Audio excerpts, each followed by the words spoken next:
Chers amis, bonsoir. Ce soir, nous allons parler de la refondation de l'entreprise. C'est un sujet que nous abordons très rarement au mercredi de la NAR, faute de spécialistes. Et heureusement, aujourd'hui, nous en avons deux, Gilles Ringenbach et Daniel Bachet, qui ont l'un et l'autre à la fois une expérience de la question et à leur actif une très longue réflexion théorique. Donc je vais leur passer successivement la parole et ensuite, comme d'habitude, nous engagerons le débat avec eux. Chers amis, je vous en prie. Merci beaucoup. Merci beaucoup, monsieur Chauvin. Donc, nous tenons à vous remercier, bien sûr, vous et vos amis de la Nouvelle Action Royaliste, qui nous accueillons aussi ce soir. Et bien entendu, nous vous remercions tous et toutes pour votre présence. Donc, mon ami Gilles Ringenbach et moi, nous avons opté pour notre déroulé de la manière suivante. Dans une première partie, je vais essayer de caractériser les principales règles et structures du capitalisme et plus récemment ses formes néolibérales, à savoir la déréglementation, la dérégulation des marchés et de la finance. Puis je montrerai comment il est possible effectivement de refonder le rapport salarial, c'est-à-dire le rapport capital-travail et l'entité entreprise, effectivement, à partir d'une autre manière de voir et de compter. Et puis dans une seconde partie, Gilles retracera les grandes lignes des différentes mutations structurelles et celles des discours idéologiques qui ont concouru à la mise en place du cadre néolibéral. Gilles, effectivement, fera un focus sur les formations dites comportementales qui constituent l'un des piliers centraux, effectivement, donc, de ce cadre. Alors, sans que ce soit trop long, je vais essayer quand même de caractériser, de donner une vision de la totalité de ce qu'est aujourd'hui le capitalisme pour mieux rentrer ensuite dans les détails. Donc, le rapport capital-travail, il y a plusieurs éléments structurants, plusieurs éléments très forts. Donc, le rapport capital-travail structure l'ensemble, effectivement, des rapports sociaux au sein du capitalisme. Il n'est pas le seul, bien entendu.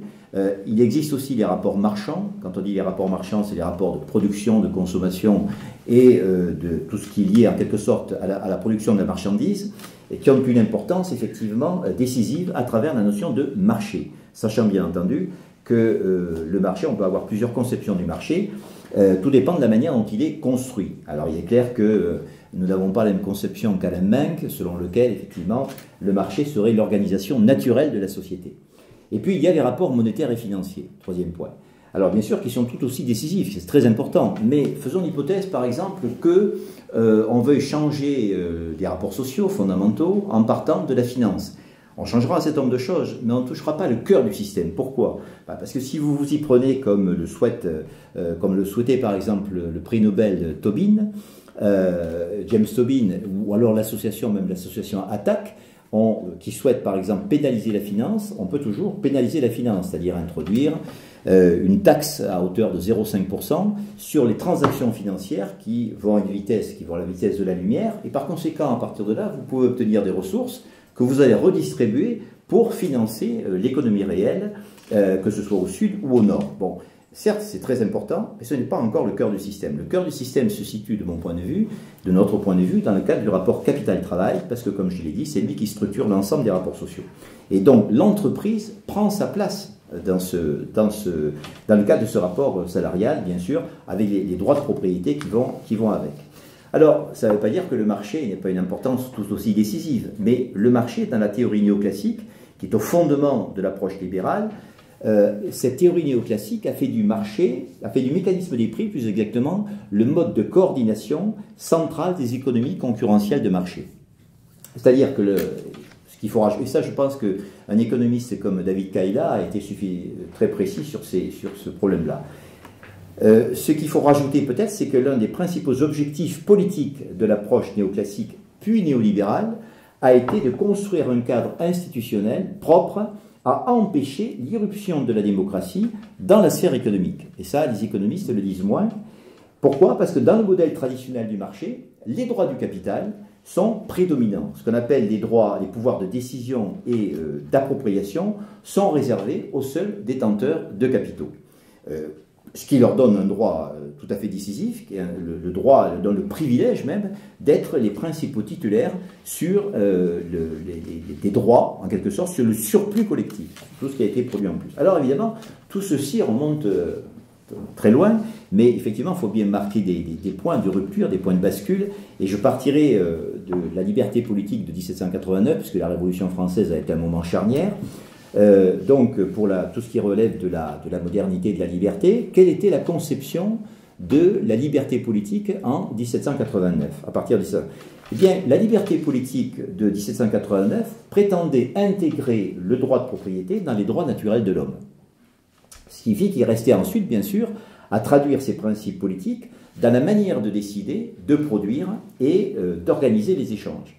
Mais le problème est arrivé à partir de là, parce que aucune règle d'application, si vous voulez, des principes de la République vers le monde de l'économie n'a été précisée. Quand je dis le monde de l'économie, je veux parler par là, je signifie par là la production, le travail et les marchés. Autrement dit, la coexistence de valeurs républicaines d'un côté et d'une économie de marché a mis à l'évidence, je dirais, l'incomplétude du projet, ses contradictions, voire ses apories.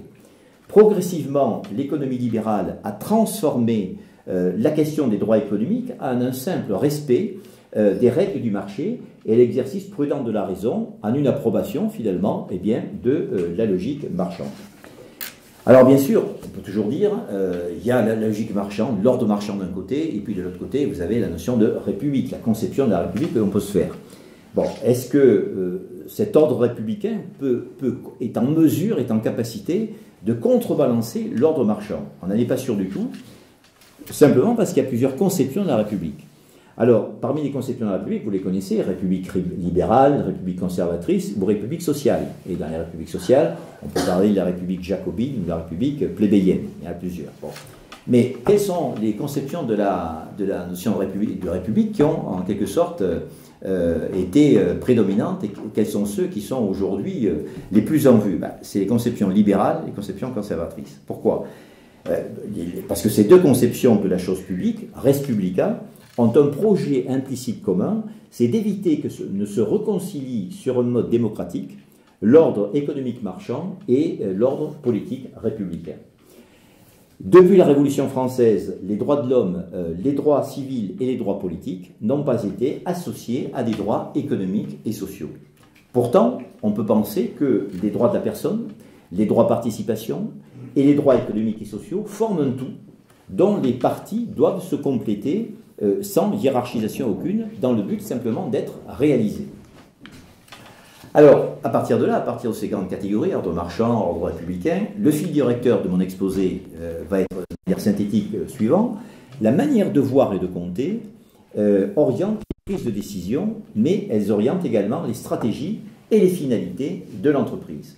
C'est pourquoi, de notre point de vue, un cadre de pensée renouvelé, associé à une autre façon de compter, devrait être en mesure de valoriser quoi?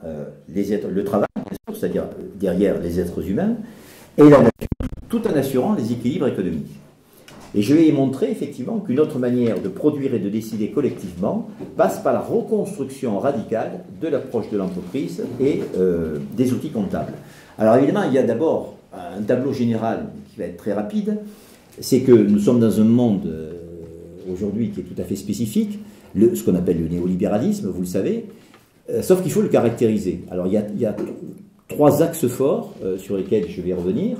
Premièrement, la déréglementation à partir des années 80, 70, 80, la déréglementation du commerce des biens et des services, c'est-à-dire ce qu'on appelait le libre-échange qui est généralisé, qui commence à se généraliser. Et le libre-échange n'est pas simplement une mise en concurrence des entreprises, c'est une mise en concurrence des systèmes fiscaux et sociaux qui sont tout à fait différents. Et donc qui pénalisent effectivement les pays, les systèmes productifs, beaucoup plus que les entreprises en tant que telles. Premier point. Deuxième point, la libéralisation de la finance, c'est-à-dire des mouvements de capitaux. C'est-à-dire ce qu'on a appelé la libéralisation financière. À partir d'un certain moment, le capital peut aller s'installer là où il le souhaite. Il n'y a plus de règles, il n'y a plus de contrôle des capitaux, à proprement parler. C'est un choix qui a été fait de politique publique.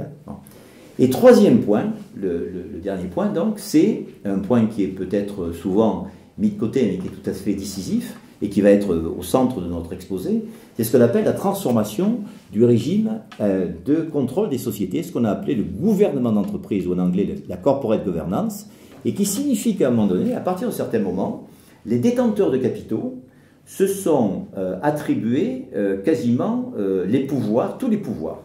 Et ces détenteurs de capitaux ont considéré qu'ils étaient les propriétaires de l'entreprise, à partir donc de quoi ils pouvaient faire à peu près ce qu'ils voulaient, c'est-à-dire qu'ils pouvaient investir là où ils le souhaitaient, ils pouvaient restructurer, faire des opérations de fusion-acquisition, tout ce qui était possible de faire, effectivement, et bien sûr, de leur seul point de vue à eux. Hein, voilà. Or, on y reviendra, les détenteurs de capitaux ne sont pas, si on regarde bien juridiquement, sans être un puriste, mais si on regarde très attentivement, ils ne sont pas les propriétaires de l'entreprise, parce que s'ils étaient propriétaires de l'entreprise, ils seraient également propriétaires des gens, des salariés qui travaillent à l'intérieur.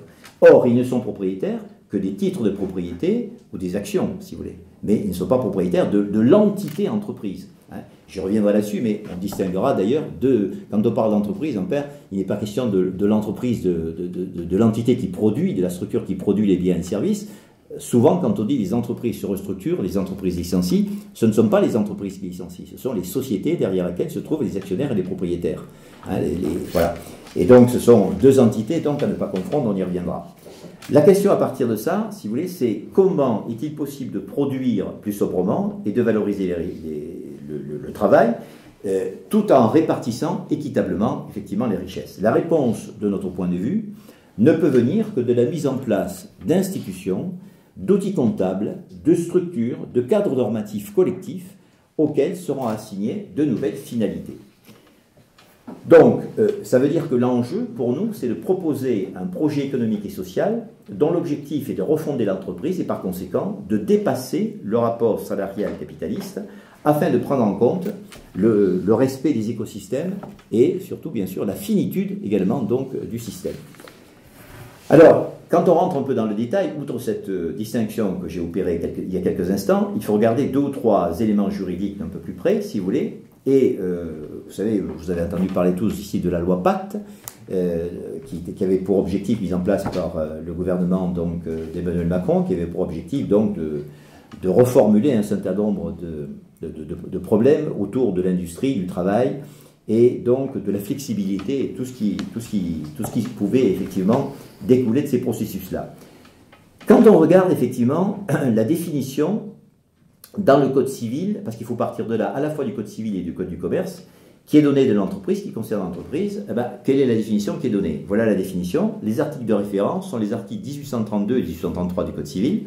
Voilà ce qu'elles nous disent. La société, on ne parle pas de l'entreprise, on parle de la société, est constituée dans l'intérêt des associés en vue de se partager des bénéfices. D'accord? Je répète donc, la société est constituée dans l'intérêt des associés en vue de se partager les bénéfices. Bon, le problème, c'est que ça ne mentionne, cette définition, ne mentionne ni n'évoque le projet d'entreprise, c'est-à-dire ce pourquoi les associés fondent une entreprise, ni les parties constituantes. Les parties constituantes, ce sont les parties, effectivement, internes qui produisent, qui concourent à la production des biens et des services. Ça, il n'en est pas fait question, et ça, c'est un problème majeur. Or, quand la loi Pacte a été mise en œuvre, évidemment, on n'a rien changé de l'article 1832, on a changé à la marge l'article 1833, mais vraiment à la marge, vous le verrez. Et donc, dans la façon de voir, qui est la façon de voir usuelle de l'entreprise, comment le discours dominant conçoit-il cette façon usuelle? Eh bien, la société est considérée comme le groupe des associés ou des actionnaires qui a une triple perspective.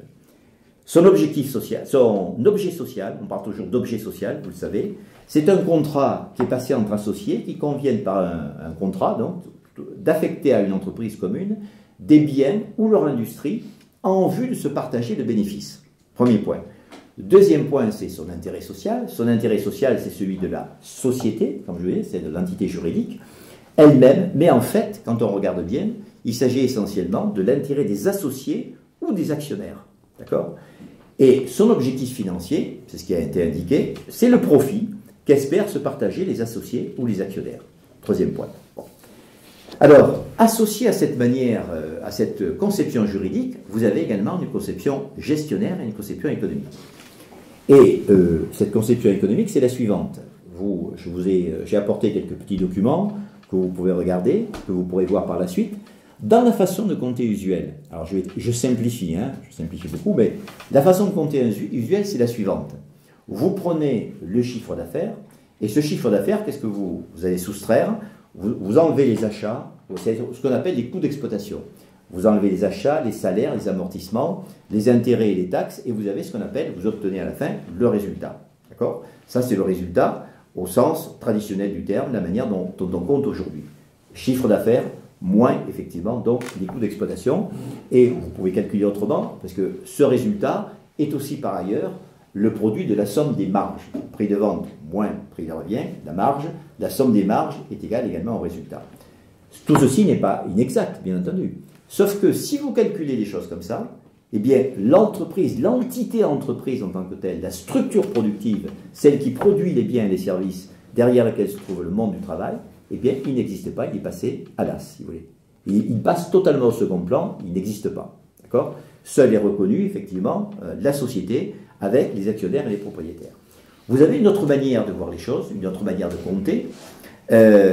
Cette manière de compter, c'est la suivante. Vous prenez toujours le chiffre d'affaires, vous enlevez simplement deux éléments essentiels qui sont les consommations directes et les consommations intermédiaires. Les consommations plus exactement de fonctionnement. D'accord? Donc, chiffre d'affaires, moins consommation directe, moins consommation de fonctionnement. Et là, c'est ce qu'on appelle effectivement la valeur ajoutée. Et c'est une grandeur économique qui est beaucoup plus intelligente, beaucoup moins réductrice que la précédente. Pourquoi? Ben parce que c'est cette valeur ajoutée qui va vous permettre de financer les intérêts, de financer les impôts, les salaires, les amortissements, et de réinvestir dans l'outil de production. Donc c'est bien cette grandeur en tant que telle, qui est une grandeur en quelque sorte, qui intéresse toutes les parties constituantes de l'entreprise. D'ailleurs, ce qui le prouve directement, c'est que quand vous mesurez la croissance d'un pays, vous le mesurez par la valeur ajoutée. Or, la valeur ajoutée est la somme, plus exactement, le PIB est la somme des valeurs ajoutées. D'accord? C'est la somme des valeurs ajoutées en tant que telle. Alors évidemment, quand on dit ça, il ne faut pas être naïf. Il faut s'interroger sur la nature, sur le rythme de cette croissance en tant que telle, évidemment. Bon, là, il y a toute une réflexion à avoir sur la nature. On ne peut pas produire n'importe quoi, n'importe comment. On va y revenir, bien entendu. Voilà. Donc, cette valeur ajoutée est un indicateur, c'est pas la seule. Hein. Là, on réagit, si vous voulez, et j'insiste sur ce qu'on appelle le compte de résultat. Mais vous allez voir, il y a une autre manière de voir, complémentaire de celle-ci. Donc, si on assigne à l'entreprise une autre finalité institutionnelle, eh bien, la logique de gestion change complètement. La notion de marge, qui était jusqu'alors une créature comptable, eh bien, elle n'existe plus, vous pouvez largement vous en passer. La valeur ajoutée, ce qu'on appelle ensuite la valeur ajoutée directe, mais sans rentrer dans les détails techniques, devient l'objectif prioritaire donc, de l'entreprise, et ce qu'on appelle l'excédent brut d'exploitation, dont découle le résultat de la société, eh bien, elles proviennent simplement de la valeur ajoutée de l'entreprise. Par conséquent, la valeur ajoutée générale et la valeur ajoutée de chaque produit, eh bien, est fonction des valeurs ajoutées qui sont apportées par chacun des biens et des services rendus. Donc, vous voyez, c'est une autre manière de voir, mais c'est comme des lunettes. C'est une autre manière de regarder les choses qui est beaucoup moins réductrice que la première et qui, en quelque sorte, concerne l'ensemble des parties constituantes de l'entreprise, en dehors des actionnaires et des propriétaires qui ont leur rôle à jouer. Mais dans une entreprise, effectivement, il y a des salariés, il y a des syndicats, et il y a un certain nombre d'acteurs donc, qui sont des parties constituantes qui, dans cette manière de voir, sont reconnues et beaucoup plus valorisées. Donc, si les nouvelles finalités de l'entreprise, si cette nouvelle finalité est clarifiée, eh bien, les ressources qui sont mises en œuvre, en tant que telles, ont d'abord le statut de facteur de création de richesse. L'objectif premier devient, en quelque sorte, le souci premier, c'est de préserver un équilibre vital, hein, je veux dire, qui, en quelque sorte, sera le gage de la pérennité de l'entreprise sur le long terme, qui est en quelque sorte le coût global de la structure dans laquelle vous allez vous situer. Donc, cet indicateur, si vous voulez, cet équilibre, c'est simplement au numérateur la valeur ajoutée, bien sûr, c'est-à-dire la richesse que vous aurez dégagée, et au dénominateur, le coût qu'il va falloir chaque fois systématiquement, bien sûr, couvrir. Et le coût global de la structure, pour simplifier, c'est quoi? Parce que quel que soit le système dans lequel nous nous situerons, il y aura toujours des coûts. Hein. Donc ce sera les salaires du personnel, l'amortissement de l'outil de production et bien entendu la rémunération des capitaux engagés. Hein. Il y aura toujours une rémunération des capitaux. Donc, autrement dit, l'existence de la structure est assurée par la société, l'entité juridique. C'est elle qui en droit est l'employeur du personnel, le propriétaire de l'équipement, et l'acheteur et le vendeur des biens et des services. Autrement dit, l'existence de la société est assurée par la structure, sans laquelle n'existeraient pas, bien sûr, les biens et les services qui ont été produits. Et autrement dit, la société et la structure forment un tout qu'on appelle effectivement l'entreprise. Alors, dans un schéma que je vous montrerai, donc vous verrez, c'est relativement clair. Vous avez en haut, effectivement, donc l'Assemblée générale. Par la suite, juste au-dessous, vous avez la société. Hein, faisons l'hypothèse que nous, ici, nous sommes un certain nombre. Et vous voyez, faisons l'hypothèse que nous soyons les actionnaires et les propriétaires. D'accord? Eh bien, nous nous situons dans ce cadre-là, dans ce cadre, en quelque sorte, qui est le cadre de la société Orange. D'accord? Nous serons les associés, les actionnaires. Avec ça, nous disposons d'un capital et nous avons un projet. Qu'est-ce que nous allons faire à partir de ça? Nous allons embaucher du personnel, acheter des machines, des bâtiments, etc. Et ensuite, au-dessous, donc, vous avez l'entreprise qui est la structure productive.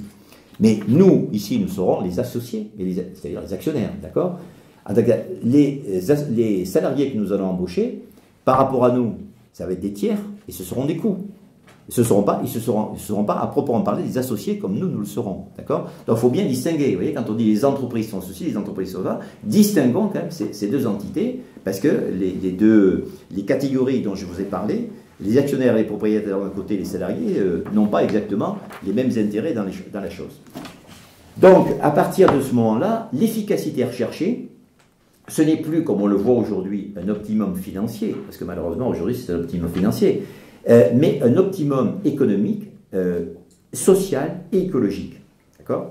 C'est-à-dire que le travail, dans cette perspective-là, devient une source de valeur et de développement, et pas simplement un coût qu'il faut réduire, comme on le voit très souvent aujourd'hui, lorsque les entreprises se restructurent, fusionnent, lorsqu'elles s'absorbent les unes et les autres, etc.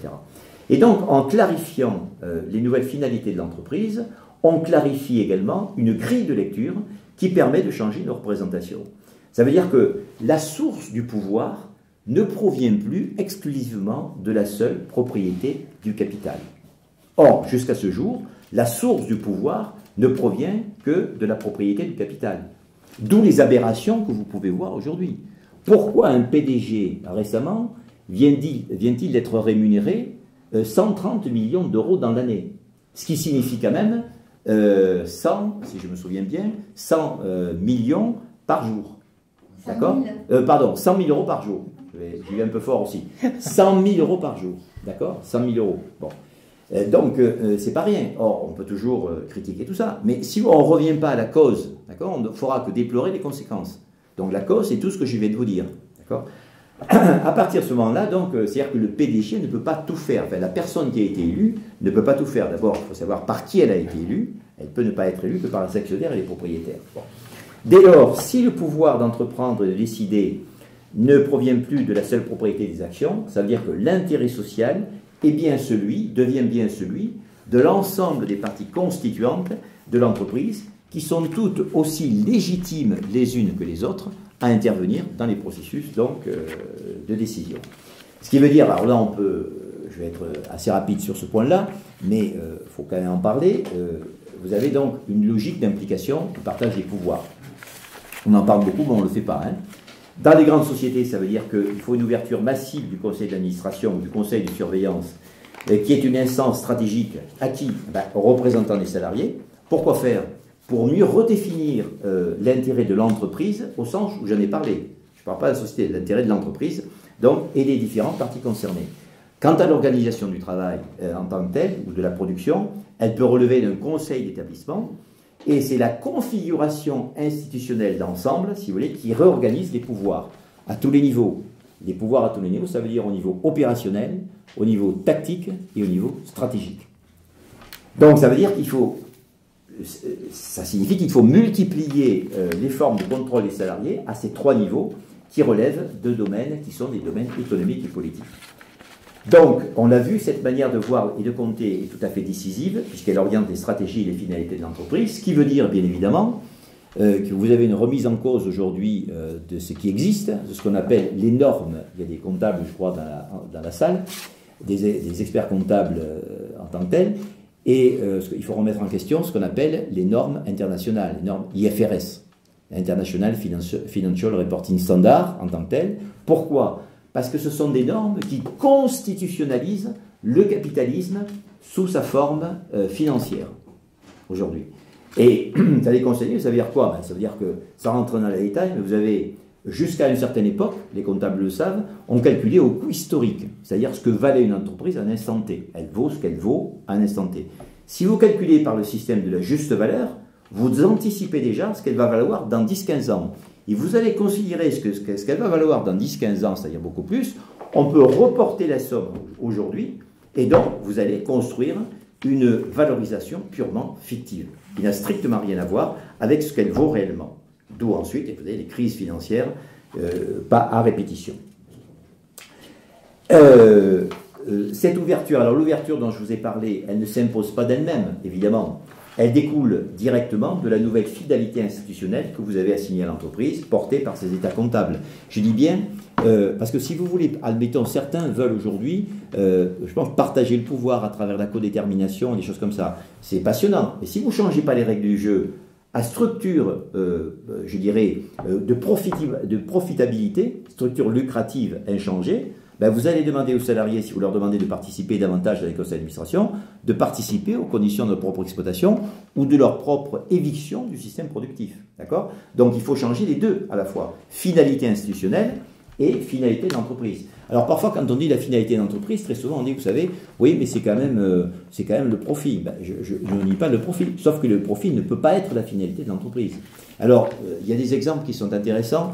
Il y a des analogies qui sont intéressantes à faire sur la notion de finalité. Quand on dit, par exemple, pour une entreprise, ça ne paraît pas tellement clair, là je viens de le redéfinir, mais quand on parle de la finalité d'un hôpital, on dit, bon, quelle est la finalité de l'hôpital?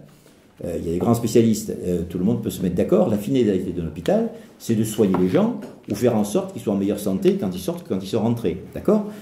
Là, tout le monde sera d'accord. Sauf que si vous commencez à mettre en place des indicateurs de gestion du type tarification à l'activité par groupe homogène de malades.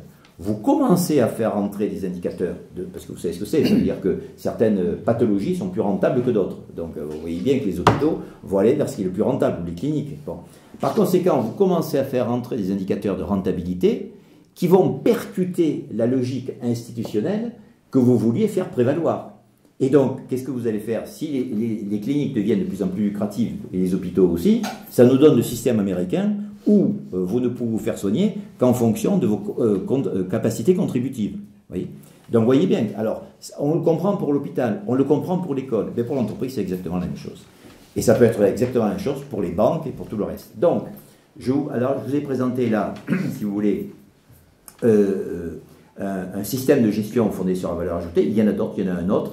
Qui a été mise en place par un de mes amis qui s'appelle Jacques Richard et qui s'appelle le modèle de la comptabilité adaptée au renouvellement de l'environnement, le modèle d'ICARE qui a beaucoup de succès actuellement, dont on parle beaucoup, effectivement. Et alors, comment raisonne effectivement Jacques Richard et Alexandre Rambaud, leurs promoteurs? Ils disent la chose suivante: afin d'éviter la dégradation du patrimoine humain et naturel, ils proposent donc d'inscrire au passif du bilan, c'est-à-dire en tant que dette à conserver, le montant des coûts de maintien des trois patrimoines, que sont le patrimoine financier, naturel et humain. D'accord? C'est-à-dire que jusqu'à présent, qu'est-ce qu'a fait le capitalisme depuis l'invention de la comptabilité? Il a bien conservé un capital, un seul capital, le capital financier. Il ne s'est pas préoccupé du patrimoine humain et il ne s'est pas préoccupé du patrimoine naturel. Or, Jacques Richard dit, si vous voulez qu'on s'en préoccupe, il ne suffit pas de faire des grands discours, il faut le mettre dans les comptes. Parce que ça permettra de le voir directement. Et donc, ça veut dire, à ce moment-là, on l'amortit systématiquement. Bon. C'est-à-dire que, dans le cadre de ce que propose Jacques Richard, effectivement, le profit net, il est défini, il ne parle pas de valeur ajoutée, comme quoi on peut là aussi combiner les choses, il parle de profit net, il est défini comme le surplus mesuré après conservation des trois patrimoines pris séparément. Et donc, selon lui, il convient de maximiser ce qu'il appelle un surplus environnemental, donc, et non pas un profit totalement fictif, comme c'est le cas aujourd'hui. Parce qu'aujourd'hui, c'est des capitaux fictifs, hein, auxquels vous pouvez, quand vous avez des taux de rentabilité à 15-20%, vous voyez bien que ça n'a plus rien à voir avec la production réelle, la production quotidienne. Bon. Et donc, les crises financières viennent de là. Hein. Et donc, à partir de ce moment-là, les représentants des trois capitaux ont vocation à se partager le pouvoir, bien sûr, dans l'entreprise. Voilà, alors cette approche CARE, cette approche donc juin, elle a pour objectif d'agir à la racine en évitant la dégradation du patrimoine humain et du patrimoine naturel. Et elle demande aux entreprises de mettre en place, autrement dit, des budgets qui permettent de résoudre les problèmes qu'elles génèrent en respectant les contraintes écologiques. Ce qui est valorisé en fait dans le bilan, c'est quoi? C'est l'ensemble des coûts de maintien, c'est-à-dire en fait des mesures qui devraient être prises pour régler les problèmes tant qu'il n'est pas trop tard. Hein, tant qu'il n'est pas trop tard, c'est-à-dire que là maintenant il faut faire vite. Hein. Bon. Et donc, vous voyez que ces deux approches en tant que telles, l'approche dont je vous ai parlé, valeur ajoutée, orientée sur le compte de résultat, la première est destinée à prendre des décisions dans la gestion courante de l'entreprise en quête d'un équilibre économique. Parce que ce que nous visons aussi, lorsque nous intervenons dans des entreprises, nous visons à veiller à cet équilibre. On peut pas, quand j'interviens comme consultant dans une entreprise, il n'est pas question qu'elle fasse faillite quelques mois après, d'accord? C'est-à-dire qu'il faut qu'elle soit pérenne sur le long terme, d'accord? En respectant toutes les règles dont je vous ai parlé. Et en évitant de licencier, bien entendu. Et donc, avec la méthode CARE, de manière complémentaire, la règle du seul capital financier est étendue au patrimoine naturel et au patrimoine humain, sans possibilité, bien sûr, de compensation entre les différents patrimoines. Dans les deux cas, comme je vous ai dit, ce sont des méthodes qui sont complémentaires. La refonte de l'entreprise, elle se conçoit dans le cadre d'une autre manière de compter et d'un mode de pilotage démocratique, co-gestionnaire et environnemental. Donc on essaye de... Et donc, c'est à partir de cette idée, c'est instituer la souveraineté des producteurs sur le travail. D'accord? Ça veut dire quoi? Ça veut dire que l'idée de souveraineté des producteurs engage les collectifs de travail qui ont dorénavant le pouvoir de décider et d'agir sur la manière de produire et surtout sur les finalités de la production. D'accord? Sur la finalité de la production. C'est-à-dire que les salariés, d'une certaine manière, disposent d'une véritable propriété d'usage de l'outil de production. Alors vous le savez, fondamentalement, vous savez ce qui définit la propriété. C'est trois termes, hein, c'est l'usus, fructus et l'abusus. Ça tout le monde le sait. C'est le droit d'user des choses, le droit de jouir de la chose, d'en percevoir les fruits, et effectivement le droit de disposer de la chose et de faire effectivement ce que l'on veut de son bien. D'accord? Bon.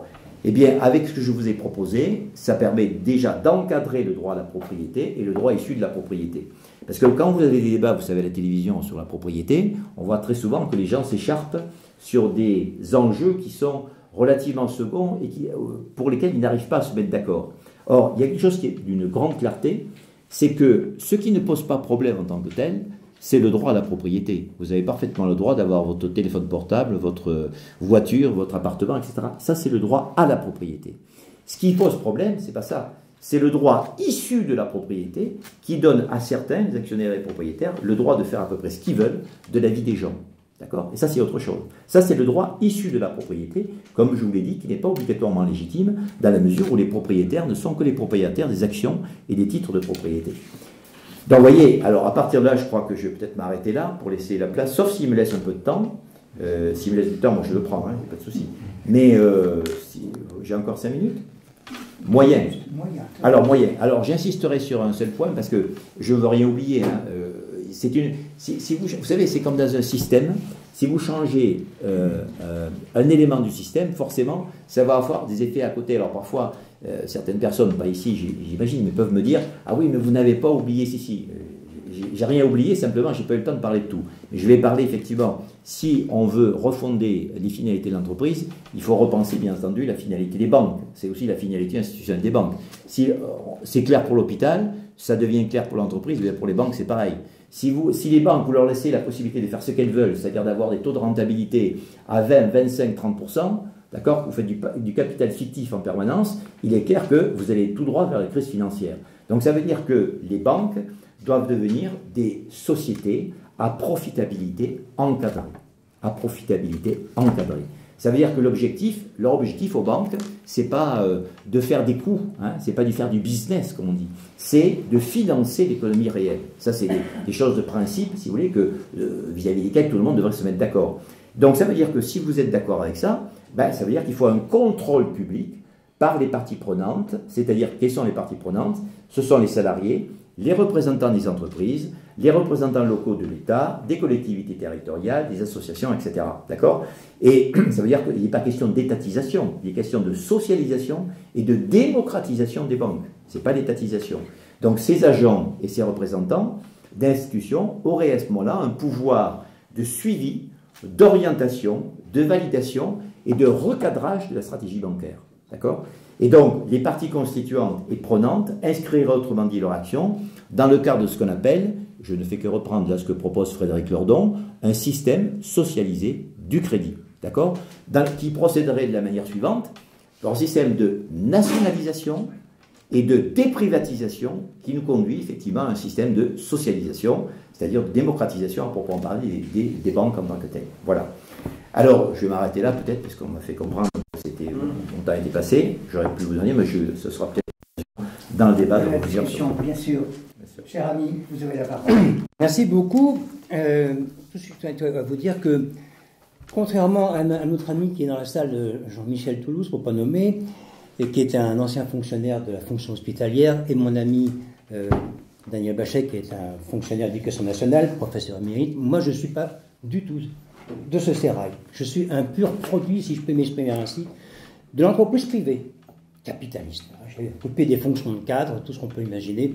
Donc c'est un peu aussi de ce balcon d'observation que je vais essayer le plus synthétiquement possible vous donner un point de vue. En l'espace de 40 ans, si on fait remonter ça pratiquement au tournant dit néolibéral des années 1979-80, la France, mais aussi tous les pays occidentaux, ont connu 3 mutations. Celle du capitalisme, alors donc notre ami Daniel en a suffisamment parlé pour ne pas que je tombe dans la redondance. Celle sur laquelle je vais peut-être plus m'appesantir, ce sont les 2 autres, à savoir la mutation des organisations du travail, d'une part, et d'autre part, celle du salariat. Simplement, il faut savoir qu'à partir de 1971, la France va connaître la fin des Trente Glorieuses. La phase dite néolibérale du capitalisme apparaît significativement au cours des 2 dernières décennies, notamment sous le septennat de Giscard d'Estaing, à partir de 1974. Je tiens tout de suite à rappeler que l'apparition du CDD, c'est-à-dire le contrat à durée déterminée, a été instituée en 1979. Donc, la trame de fond était déjà là. Je ne mets pas, j'en suis pas. Et ces politiques qu'on appelle le néolibéralisme, qui vont prendre un caractère effectif à partir de 80, elles ont été initiées à partir ou 2 ans après la décision de Richard Nixon, qui était président des États-Unis, de mettre fin aux accords monétaires de Bretton Woods, qui avaient été signés en 1944, c'est-à-dire la fin de la convertibilité du dollar en or. En gros, c'est ça. Tout va en découler en grande partie. Alors, on peut dire en résumé que c'est au milieu des années 70 que la période dite du capitalisme vit ses derniers jours, et avant qu'il y ait cette grande mutation sur laquelle Daniel a suffisamment dit des choses, et je vais donc passer sur autre chose. La deuxième grande mutation, c'est la mutation des organisations du travail, parce que tout ça, évidemment, ça va avec. C'est un même mouvement. Alors, en quoi elle se caractérise? On pourra écrire beaucoup de pages dessus. C'est d'abord, la brisure des collectifs de travail. Ça, il faut quand même le savoir. D'une part, l'individualisation des objectifs, ce qu'on appelle la direction participative par objectif. Alors ça, je connais, j'ai subi, donc je sais de quoi je parle. Je vais faire court, c'est une imposture. Mais bon, je suis prêt à répondre à vos questions plus tard.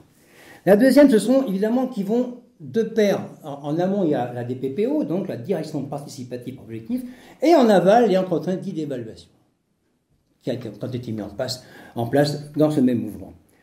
Bien entendu, tout ça, ça a conduit à l'amoindrissement des espaces de médiation. Je rappelle quand même que depuis les ordonnances de Macron du 22 septembre 2017, c'est la disparition des CHSCT, remplacés par les CSE. C'est l'incitation à travailler, alors pardonnez-moi, parce que je vais céder à l'anglo-saxon que je ne supporte pas, mais bon, par commodité, je vais le dire, en home office, c'est-à-dire travail chez soi, qui n'a été accentué de façon spectaculaire avec la crise du Covid, etc., etc. Et puis, ce sont des organisations en réseau et en mode projet. C'est-à-dire, en fin de compte, j'ai connu ça dans une boîte où, par exemple, il y a 3 groupes de projets, et c'est celui qui sort le meilleur projet en vertu de certains critères qui est retenu. Quant aux autres, après, ils retombent dans l'anonymat, il n'y a plus rien. Donc, ça crée aussi une volatilité des relations sociales. Ce sont aussi les organisations matricielles. Alors, je ne sais pas si vous savez ce que c'est. C'est d'une part, par exemple, je suis, moi, directeur général d'une filiale en France pour un groupe suédois. Je dépends donc du droit français du travail, mais en même temps, je dépends fonctionnellement de quelqu'un qui me donne des ordres de Göteborg ou de Stockholm. Ça va être un petit peu difficile. Parce que, bien entendu, on est là dans ce qu'on appelle les injonctions contradictoires. En anglais, on dit ça double bind. Ça fait très bien, parce qu'on parle anglais. Hein? C'est aussi de lean management, le flux tendu. Là, il y aura beaucoup de choses à dire aussi. Je vous recommande, pour ceux qui s'intéressent, de lire un livre de notre ami Jean-Pierre Durand qui s'appelle La chaîne invisible. En fin de compte, on retourne ni plus ni moins à ce que Charlot avait bien, Charlie Chaplin dans son film, comment s'appelle l'homme, c'est ça, voilà. On retourne un petit peu exactement ça, voilà. C'est aussi l'externalisation du non rentable. Alors ça, Daniel pourrait vous en parler, c'est ce qu'on appelle la théorie des coûts de transaction. On va au cœur du métier. Et puis aujourd'hui, à force d'aller au cœur du métier, puis au cœur du métier, puis au cœur du métier, ben, il n'y a plus de métier du tout. Voilà. Donc, il y a beaucoup d'exemples comme ça. Je vais pas en citer parce que je vous renvoie à l'actualité qui est suffisamment parlante. Et puis, il y a aussi la polyvalence exigée du salarié. Il faut un petit peu tout faire maintenant. Regardez, vous allez dans une supérette, dans un hypermarché, ben, la caissière, elle est en même temps au rayon, puis bientôt, le client aussi, hein. Il est appelé à travailler. Bientôt aussi, on nous demandera de décharger les camions et mettre la marchandise en rayon. Donc tout ça, ça fait partie, ce qui fait que là aussi, on s'aperçoit qu'il y a des effets délétères et qui fait que la porosité entre la vie professionnelle et la vie privée devient d'une extrême porosité. Dieu sait, je me répétais. Et puis, c'est le développement des outils numériques. Alors ça, bon, alors, je ne suis pas contre le progrès, hein, mais tout dépend dans quelle finalité on fait. Hein. C'est comme la langue d'Ésope, ça peut être la meilleure ou la pire des choses.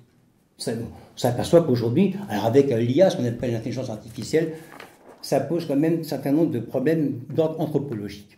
En gros, c'est ça, hein, la mutation des organisations du travail. Et puis, évidemment, l'autre qui va avec, c'est la mutation du salariat. On peut observer que maintenant, c'est le développement du secteur secondaire ou tertiaire même, c'est 75% des emplois. C'est le déclin de l'industrie. Bon, ça, bon, je vous renvoie un petit peu à tout ce qui se passe aujourd'hui. Hein. La France, je crois, il y a dans les années 90, le PIB, c'était 22 ou 23%, et maintenant on est tombé à 9. Donc, bon, vous connaissez tous l'histoire des masques, enfin tout ça. Bon, vous connaissez l'actualité comme moi.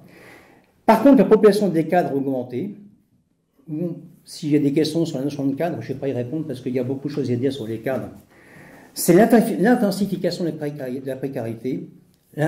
L'augmentation de l'intérim, des temps partiels, des CDD, et puis surtout c'est la paupérisation des classes populaires, parce que là évidemment on sent vraiment que ces politiques ont été porteuses d'effets tout à fait intéressants. Et puis surtout ce qu'on peut trouver, on voit surtout ça dans le bâtiment, c'est la disparité des contrats et des statuts, y compris au sein d'une même entreprise, lorsque cette entreprise fait appel aux sous-traitants. Donc on a affaire à une atomisation du salariat. Ce qui fait qu'aujourd'hui, même pour lutter contre ce qui serait l'arbitraire, qui est l'arbitraire patronal, ça devient très difficile parce que sur un chantier, on peut avoir l'entreprise X qui fait ceci, l'entreprise Y qui fait cela, avec des contrats de travail qui sont complètement différents, avec peut-être aussi des gens qui parlent les langues différentes, parce qu'on sait ce que c'est. Donc tout ça, en termes de résistance, ça devient un petit peu plus compliqué qu'auparavant. Je soupçonne quand même que les centrales syndicales devraient peut-être prendre en compte ce facteur. C'est aussi, grâce toujours à notre président de la République, la remise en cause de la hiérarchie des normes en matière de droit du travail. Bientôt, il y aura un droit spécifique. Vous prenez une rue, l'entreprise X ou Y n'aura pas forcément le droit du travail. C'est extraordinaire, ça aussi. Et puis, c'est monter la souffrance physique et psychique. Alors là, je vous renvoie à un auteur que j'aime beaucoup, que nous avons rencontré d'ailleurs, qui est Christophe Dejour, qui a beaucoup parlé de la souffrance au travail. La souffrance, c'est pas la souffrance que physique aussi, hein. C'est la souffrance mentale. Aujourd'hui, la charge mentale a considérablement augmenté. Et moi, j'ai quelques amis qui ont des cabinets de psychologie, de psy comme on dit. Ils n'ont pas besoin de faire la prospection, tout va bien pour eux, les clients affluent. En conclusion, je dirais, ces trois mutations ont généré depuis 40 ans une grande régression sociale, de fortes attaques, et encore tout récemment, contre les conquis sociaux, dont je rappelle quand même qu'ils ne sont pas tombés du ciel. Hein, il a fallu bien souvent se battre, et ô combien de façon parfois rugueuse. Et ces reculs sociaux contribuent bien entendu à piétiner la citoyenneté dans l'entreprise, et ça forcément, je ne vais pas m'étendre là-dessus, mais des conséquences sur la citoyenneté dans la cité. Alors bien entendu, pour accompagner ce mouvement de ces trois mutations, il fallait bien qu'un discours s'installât. Chaque époque a son discours dominant. Il s'agit maintenant d'enrober ce contenu avec un contenant. Et ça, évidemment, c'est le rôle de l'idéologie. Alors, il y a beaucoup de facteurs qu'on conclut à ça. Je passerai sur certains revirements de grands intellectuels, si tant est qu'on puisse l'appeler comme ça, aux alentours des années 80, sur ceux qui, d'un seul coup, sont aperçus qu'en retournant la veste, la fourrure était en argent.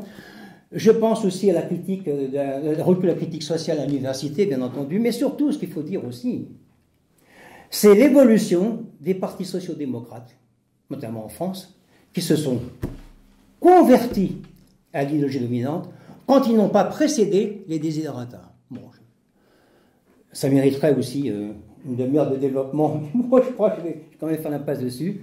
Et surtout, il y a même certains parallèles. En 1998, c'était avant-hier, le Conseil national du patronat français fait sa mue et s'appelle Mouvement des entreprises de France, MEDEF. C'est intéressant parce que quand on parle patronat, oh là là, ça rappelle le maître des forges, l'Aschlag et compagnie.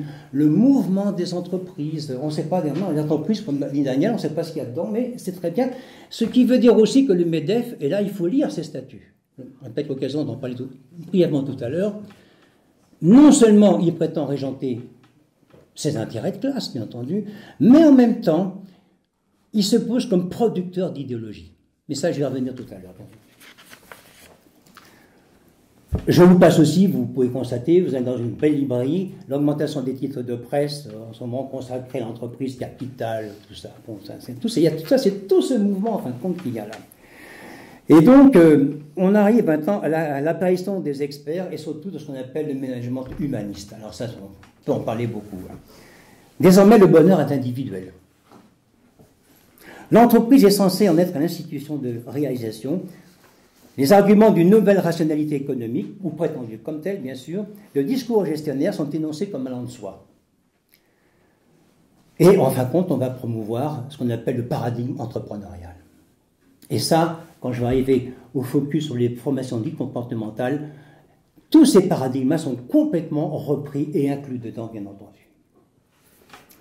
La mise en place de ces politiques néolibérales est soutenue par tout un faisceau de convergence. J'ai donc tout en parler. Alors, comme je disais, il fallait bien que tout ça fût enveloppé de quelque chose. Ça s'appelle l'idéologie. Et je vais avoir le plaisir de citer un de nos amis qui s'appelle Alain Beer, qui est un grand sociologue, que nous connaissons, qui donne, à mon avis, une très bonne définition de ce qu'est l'idéologie. Je le cite. L'idéologie est un système culturel au sens anthropologique, dont le noyau est constitué par une conception du monde à la fois englobante et cohérente, qui indique un programme d'action sur le monde, et par conséquent aussi une axiologie, c'est-à-dire en fin de compte des valeurs, dont la fonction essentielle est de justifier la situation, les intérêts ou les projets d'un groupement social particulier. Cette définition, pour moi je l'ai écrit en gros, mais bon, si on prend des caractères normaux, ça dure 3-4 lignes. J'ai jamais trouvé une meilleure définition que celle-ci. On peut distinguer alors deux niveaux idéologiques. Un premier niveau répondant aux critères englobants, c'est le cadre politique général de tout ce que j'ai un petit peu cité brièvement. Et puis un second, imaginez un entonnoir, comme ça on va du plus général, et puis on va arriver au point focus. Parce que tout se tient dans tout. Et tout se précède l'un de l'autre. Le second niveau, c'est l'idéologie managériale, qui va reprendre à son compte les présupposés très discutables, anthropologiques, du néolibéralisme. Je vais en citer quelques-uns. Et donc, ce discours managérial va donc après se concrétiser par un programme d'action, c'est exactement ce que dit Alain Beer, à travers, entre autres, les formations dites comportementales. Je vais vous en citer quelques-unes, peut-être que quelques-uns ou quelques-unes parmi vous ont déjà suivi ce genre de stage. Moi, je les connais, hein, parce que j'ai suivi, puis qu'il pesait, je les ai enseignés. Je ne suis pas le seul d'ailleurs. Management, communication, relations clientèle, se connaître, s'affirmer, team building, gestion du stress, c'est-à-dire un cotard sur une jambe de bois. Hein. Parce que quand on connaît le caractère pathogène des organisations de travail, on peut se poser des questions. Et ce programme d'action est décliné donc selon les présupposés anthropologiques de l'idéologie néolibérale, qui est donc ce caractère enveloppant que je disais. C'est-à-dire, en fin de compte, elle répond à la reconfiguration du capital, c'est-à-dire aux intérêts des détenteurs de capitaux, des actionnaires de contrôle. De même, les nouvelles modalités qui accompagnent ces dispositifs qui ont été renouvelés dans le cadre de l'entreprise. Il y en a plusieurs, mais il y a deux, moi, qui me semblent cardinaux de présupposés très discutables de l'idéologie néolibérale. C'est d'une part l'individu entrepreneur de lui-même, et d'autre part l'individu autonome, autodéterminé. Ce qui est un non-sens. Bon, on en parle tout à l'heure. C'est-à-dire que le néolibéralisme construit la société comme un marché. L'être humain, à l'image de l'entreprise, cellule de base, et cardinal du capitalisme. Aussi, l'individu a-t-il la possibilité et surtout le devoir de faire fructifier son capital. Alors, il y a un théoricien célèbre qui s'appelle Gary Becker, je crois qu'il est mort maintenant, qui a théorisé ça. En fin de compte, tous ici, autant que nous sommes des capitaux humains, des capitaux bipèdes. Voilà. C'est quand même terrible. Et un poste sur le compte des résultats et au bilan. Ça s'appelle la réification, un terme que certains lecteurs connaissent chez Marx, bien sûr. La société marché est donc, elle est considérée comme étant une espèce de macro-contextualisation ou contractualisation des rapports sociaux, fussent ces derniers inégalitaires, que ce soit dans le corps social dans sa globalité ou dans l'entreprise en particulier. Parce qu'évidemment, pour reprendre la célèbre phrase de Margaret Thatcher, la société n'existe pas. Voilà. Il n'y a que des individus. Il n'y a que des individus. Alors, les prescriptions comportementales, en fin de compte, c'est quoi? Elles concernent l'être humain et son rapport avec son travail, envers soi-même, l'entreprise. C'est N-1, comme on dit, ou c'est N+1. Elles sont intégrées dans des programmes de formation comportementale censés être un ensemble de connaissances, d'aptitudes et de valeurs. Ça, c'est important aussi parce qu'il y a bien une dissémination idéologique à travers ceci. Et ces compétences comportementales, ou encore que d'aucuns appellent compétences relationnelles, sont de plus en plus requises car considérées comme nécessaires aujourd'hui pour assurer efficacement une fonction en situation de travail, compte tenu des nouvelles organisations dont je viens de parler. Et là, bon, je ne rentre pas rentrer dans le détail, mais on est passé, et ça se met en place hélas, que ce soit dans notre société privée ou l'entreprise publique, on passe du modèle de la qualification au modèle de compétence. C'est là, évidemment, c'est sujet à complètement arbitraire. Bon. Si vous voulez qu'on parle des compétences, qu'est-ce que c'est qu'une compétence? Je suis prêt à répondre à vos questions, bien sûr. Alors, par exemple, dans les prescriptions comportementales, que même un recruteur peut demander, ou peu importe qu'il sera exigé dans un profil de poste, je vais en citer quelques-unes. Avoir le sens de la communication, faire preuve d'initiative, être une force de proposition, faire preuve d'engagement total, voire au-delà même des termes de contrat, parce que c'est ça aujourd'hui, hein. Le forfait jour des cadres, par exemple, ça a été aussi quelque chose qui rentre là-dedans. Avoir la capacité à travailler sous pression. Je me souviens d'un recruteur qui m'a posé la question, est-ce que vous supportez le stress? Il m'a posé la question. J'ai dit, et vous? Ben, il était un peu emmerdé quand même, pardonnez-moi le mot, mais c'était ça, quoi. Parce qu'au bout d'un moment, il faut arrêter quand même de provoquer. Et puis, il y a aussi, il faut être réactif, accepter le changement. Alors ça, le changement, beaucoup confondent la vie du mouvement avec le mouvement de la vie. C'est pas tout à fait la même chose. Et puis il faut être polyvalent et autonome. C'est ce qui va concourir aussi, on en parlait tout à l'heure avec des amis à table, à la déqualification et à la perte de métiers qui sont absolument redoutables pour nous aujourd'hui. Un petit peu de tout, quoi. Un petit peu ceci, un petit peu compétent là, tu sais parler en public, un petit peu ça, quoi, voilà. C'est un peu dommage, hein. C'est même beaucoup dommage. Il faut avoir l'esprit positif. Je me souviens d'une société de formation anglo-saxonne qui disait « think positive ». Alors ça, vraiment, ça s'applique aux GI américains. Hein. C'est bien connu. Hein. Et puis, adhérer aux valeurs de l'entreprise. Ça, c'est très grave. Parce qu'on demande bien souvent une adhésion aux valeurs de l'entreprise. C'est-à-dire, en fin de compte, on attente à la liberté de pensée du collaborateur. Moi, je suis désolé, je suis payé pour faire un job. Je le fais avec toutes mes capacités, avec mon engagement, mais je ne suis pas forcé d'adhérer à quelque credo que ce soit. Eh bien, si, aujourd'hui. Et la mode des chartes d'entreprise, par exemple, où on demande l'engagement des collaborateurs, il y a un côté, on ne va pas dire sectaire, mais presque. Voilà. Avoir le goût du risque. Alors, d'accord, ça, je connais ça. Hein. Moi, j'ai mis du fric, tu comprends, j'ai 500 millions d'actions, je prends un risque avant, parce que le travailleur qui se casse la gueule d'une grue, il ne prend pas de risque. C'est bien connu. Il n'y a que ceux qui prennent des détenteurs de capitaux qui prennent des risques. Il faut aussi donc avoir le goût de la compétition, même entre les salariés, bien entendu. Alors ça, la direction participative par objectif, si on veut casser les collectifs et rendre au sein même d'un collectif de travail le concurrent de tous contre tous, il n'y a rien de tel. Moi, j'ai connu ça. Brièvement, chez le temps, j'étais dans une société de formateurs internationale, il n'y a encore pas très longtemps, où on me parlait de l'esprit d'équipe, team building. Il se trouve que j'avais des objectifs personnalisés et que parfois, je fus en concurrence avec des collègues. Et quand il y avait des raouts, comme on dit, hein, on aime beaucoup ça, de formation de formateurs, on nous faisait faire des stages de développement de l'esprit d'équipe. J'aimerais qu'on me demande, là, qu'on me pose la question, où est la contradiction? La réponse, elle est déjà dans la question, bien sûr. Et puis, il faut aussi s'auto-évaluer. Ça aussi, bon, on connaît ça. Sur le 31 d'évaluation, il y aurait beaucoup de choses à dire, mais mon temps est compté, je ne vais pas aller beaucoup plus loin.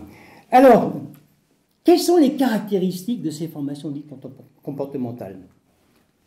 La première, c'est la psychologisation des choses. La deuxième, c'est la non-contextualisation.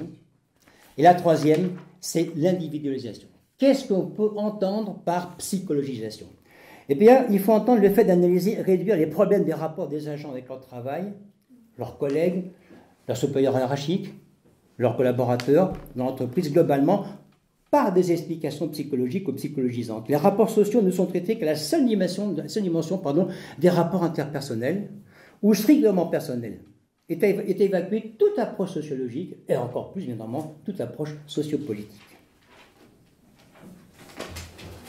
J'ai une amie qui était mon associée encore dernièrement, elle pourrait vous en parler, on a eu des cas comme ça quand on a fait des audits. On s'aperçoit que c'est pas si simple que ça. La non-contextualisation. Alors là aussi, abstraction est faite des contingences externes ou internes de la société. Ah non, c'est pas un problème ça. Puisque de toute façon, le salarié est obligé de choisir dans le cas de situation qu'il n'a pas choisi. C'est-il pas beau? Ah. Et évidemment, les problèmes rencontrés, les problèmes de structure, les problèmes d'organisation, tout ça, on n'en parle pas. C'est du seul pouvoir discrétionnaire des actionnaires de contrôle ou des détenteurs de capitaux. Et enfin, qu'est-ce qu'on peut entendre par individualisation? J'en ai déjà parlé. C'est toute problématique, tout problème sociopolitique est rabattu sur celle de l'individu, qui est une monade, selon Margaret Thatcher, dans une société qui n'existe pas. Il ne s'agit plus de changer la réalité, mais de se changer soi. Et dans des stages de développement personnel, peut-être que d'aucuns ou d'aucunes nous connaissent un petit peu, ont déjà pris connaissance des contenus, on dit si tu veux changer le monde, non, change d'abord toi-même et tu changeras le monde après. Il y aurait beaucoup de choses à dire sur lesquelles on va pas m'étendre là-dessus. Mais tout ça, c'est inclus dans la formation comportementale. Bon, je ne vais pas rentrer évidemment dans des détails de contenu, parce que sinon ça m'en irait trop loin, et puis on rentrerait dans ce qu'on appelle dans notre jargon l'ingénierie pédagogique. Je ne voudrais pas comme trop vous mettre à l'épreuve de ça. Mais je suis prêt à en parler, hein, pas de problème. Or, il y a quelque chose qu'on connaît bien, c'est que les structures conditionnent en grande partie les comportements. C'est clair. Il n'y a pas un effet à 100%. Mais enfin, travailler à la SPA ou travailler au Resto du Cœur, c'est pas le même contexte que travailler dans une multinationale ou dans une salle de traders de marché. Pas du tout pareil. Et les comportements des individus ne sont pas les mêmes. Ce qui prouve d'ailleurs que le modèle de compétence a quand même une faille, c'est qu'une compétence, d'abord, elle ne préexiste pas, elle se révèle au contact du réel, elle peut changer dans le temps, et puis une compétence qui est valable dans telle entreprise sera complètement obsolète dans une autre. Ça ne veut rien dire. Et quand on voit que le MEDEF s'arroge le privilège de déterminer que c'est à l'entreprise seule de savoir ce qu'est une compétence, il y a quand même un abus de pouvoir, pour ne pas dire autre chose. Et donc, ce mouvement a été lancé donc, au début des années 80 et elle s'encastre évidemment dans ces formations. Et sur les deux points cardinaux que j'ai déjà cités, la DPPO, direction participative par objectif et l'entretien d'évaluation. Voilà. Et alors, moi, je vais peut-être, je ne sais pas quel est le temps dont j'y dispose encore là. Ah oui, d'accord. Quelques minutes. Alors, qu'est-ce que cela révèle du fonctionnement des entreprises? Tout simplement, ces entreprises, aujourd'hui, elles ont compris qu'il vaut mieux gouverner en ayant l'adhésion des collaborateurs plutôt que le fouet. Oh, il ne faut pas se méprendre. Hein. Il y a encore des entreprises, on gouverne par le fouet. On connaît aujourd'hui aussi la résurgence d'une forme de terrorisme. Allez visiter un centre d'appel téléphonique. Regardez comment ça se passe quand vous téléphonez chez Orange, quand vous avez un problème, un bug. Tout ça, c'est comme ça. Mais on s'aperçoit que pour celles et ceux dont la nécessité du salaire n'est pas un objectif premier de survie, il faut donc faire appel à autre chose que ça. Et ce qui compte, te dit le troisième présupposé anthropologique, à savoir l'homo economicus, c'est-à-dire que l'individu ne serait guidé que par ses seuls choix rationnels, bénéfice-profit. Or, c'est faux. Comment peut-on, dans une formation comportementale qui rentre dans le cadre des rapports de domination New Look aujourd'hui, comment peut-on dire « Ah non, non, l'homme, enfin l'être humain, pardonnez-moi mesdames, c'est au sens générique, l'être humain n'est guidé que par ses seuls intérêts, rapport profit-bénéfice », puis d'un côté, on dit « Ah oui, mais en même temps, il faut que sa subjectivité soit engagée ». Alors, il y a quand même une contradiction là. Donc, en fin de compte, essayer par des techniques de manipulation, je pourrais en décrire quelques-unes, de faire adhérer au projet d'entreprise, aux normes comportementales. Alors les normes comportementales, on dit l'autonomie, par exemple, on s'aperçoit que l'expérience est une autonomie un peu restreinte. C'est l'autonomie contrainte, c'est une espèce d'oxymore, vous me le pardonnerez, mais c'est complètement ça. Qu'est-ce que tu proposes? Ah oui, non, c'est pas ça. Non, on reste dans le cas de l'entreprise. Regarde, je vais arrêter parce que j'ai trop connu ça, voilà. Évidemment, les objectifs de ces formations comportementales, c'est de, je crois que c'est Jean-Pierre Durand aussi, faire une espèce d'homme nouveau, oui, c'est ça, voilà, de manière à ce que, en fin de compte, il soit complètement moulé sur le cadre de l'entreprise. Et alors, ce qui est intéressant, je suis obligé de passer un Bertrand, parce que là, je vais me... Ce qui est intéressant quand même dans ces formations, c'est qu'elles sont très séduisantes. C'est qu'il y a un savant mélange d'outils qui sont intéressants. Par exemple, savoir s'exprimer en public, conduire une réunion de travail, par exemple. C'est pas une question de comportement, ça. C'est une question d'outillage, ça s'apprend. Donc, il va y avoir un petit mélange comme ça. Prenez le shaker, et puis vous avez la solution. Avec, de temps en temps, on va faire appel à la philosophie, on va faire appel aux sagesses orientales, complètement sorti leur contexte. Moi, j'ai connu un patron de boîte, je ne sais pas, mesdames, si vous avez connu une entreprise de prêt-à-porter féminin qui s'appelait Nikia, qui était une marque assez jolie d'ailleurs, d'inspiration un peu indienne, mais très occidentalisée. Le patron de cette société, que j'ai bien connu, était donc un Indien. Et dans ce séminaire d'intégration, il dispensait à qui voulait du bouddhisme. Et il parlait beaucoup de compassion. Alors, c'était très intéressant. Et puis un jour, j'ai vu la compassion, comment s'exercer chez lui, quand il virait les gens avec perte et fracas. Très très vite, l'ennemi de la compassion était vite atteint. Mais ça fait bien, quoi. On fait appel, et on sort aussi comme ça des bouts de science, on fait appel aussi à des psychologues qui se croient au jeu, enfin bon bref. Tout ça, il y a un aspect quand même qui est très séduisant. Et l'entreprise aime bien ça, parce qu'évidemment, on va investir sur les collaborateurs, pas tous. Bon, c'est encore une segmentation avec les cadres, notamment ceux qui ont pour rôle de faire tourner la boîte. Pas les très hauts cadres, ceux dont les intérêts sont alignés sur les actionnaires, ceux-là, je les ai jamais vus, ils viennent jamais en formation, c'est pas leur truc à eux. Eux, c'est faire des raouts, des chasses, éventuellement, avec leur patron, mais pas du tout les séminaires comme ça, et de leur plan personnel. Voilà. Alors, pour vous dire que, je conclurai là, parce que je crois que mon temps va être dépassé, je vais quand même citer quelque chose, pour vous dire qu'on est vraiment là dans un changement anthropologique. Le 27 octobre 1998, c'est-à-dire avant-hier, dans l'un des statuts du MEDEF, chapitre 1, article 1, titre et objet, alinéa 3, que vous pouvez trouver sur Internet, voici ce que j'ai lu. Il s'agit de promouvoir l'esprit d'entreprise dans tous les compartiments de la société. Promouvoir l'esprit d'entreprise dans tous les comportements de la société. C'est quand même extraordinaire, ça. Et puis, je vais céder au plaisir, le 25 janvier 2007, un peu plus tard donc, Laurence Parisot, qui fut une ancienne présidente du MEDEF, disait la chose suivante: respirer, c'est vivre, c'est naître, grandir, se développer, tout ce que l'entreprise propose et rêve de faire. Voilà. Alors, déjà, ce discours, évidemment, il faut dire qu'il y a un peu de trompeau sur la marchandise. Aujourd'hui, et je terminerai là, quand on voit les études très récentes, nous avons, avec une amie, travaillé dans le cadre d'une structure avec logique de CGT, c'est-à-dire l'organisation des cadres de CGT. Et l'organisation, chaque année, mandate un organisme tel Via Voice qui fait ce qu'on appelle un baromètre cadre. Ce qui veut dire qu'aujourd'hui, le désenchantement, alors je ne parle pas de ceux qui ont des tâches les plus subalternes, ceux-là c'est terminé, ceux-là ils sont complètement exposés.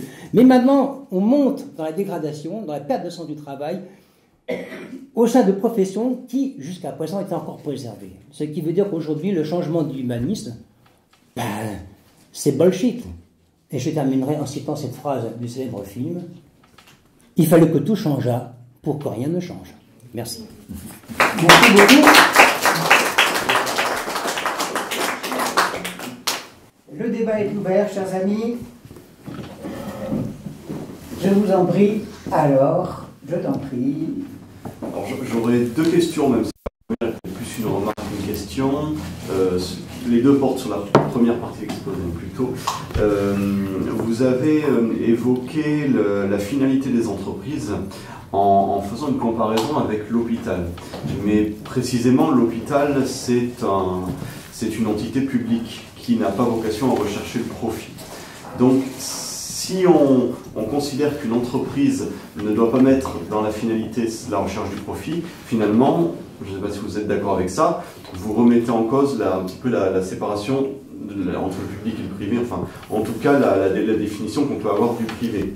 C'est-à-dire que pour vous, le privé n'aurait pas uniquement à rechercher le profit, qu'il faudrait donc trouver un autre moyen de le définir. Bon, ça c'était plus ma question remarque. Mais la deuxième question qui est plus peut-être un petit peu plus complexe porte sur l'idée que vous avez émise d'intégrer dans le bilan des entreprises le capital humain et environnemental, hein, si je ne dis pas de bêtises. Comment vous le quantifiez ça? Parce qu'un capital financier, on comprend très bien, c'est ce chiffre. Mais alors comment vous intégrez dans un bilan un capital humain et un capital environnemental? Alors, effectivement, sur la distinction privé-public, je sors effectivement peut-être de la conception dominante que l'on peut se faire aujourd'hui, que l'on peut donner aujourd'hui. Le public, en quelque sorte, n'aurait pas à équilibrer obligatoirement ses comptes, voilà, puisqu'il serait public et donc il serait budgété, sous forme de budget. Et en revanche, effectivement, le privé fonctionnerait à la seule logique de la lucrative, si vous voulez, recherche du profit. Qui lui permet de vivre. Or, comme je vous ai dit tout à l'heure, le profit, dans la conception que j'ai donnée, existe. C'est un indicateur d'équilibre économique.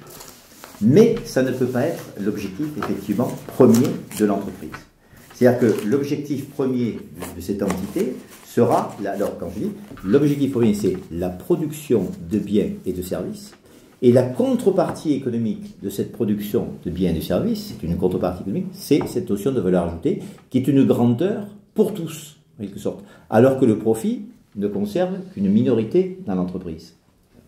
Plus ce qui est nécessaire pour, effectivement, réinvestir dans l'outil de production. Mais vous voyez, je fais sauter la distinction, en quelque sorte, privé-public, parce que je pense que, si prenons le cas des banques, le principe d'une banque, elle est privée. Bon.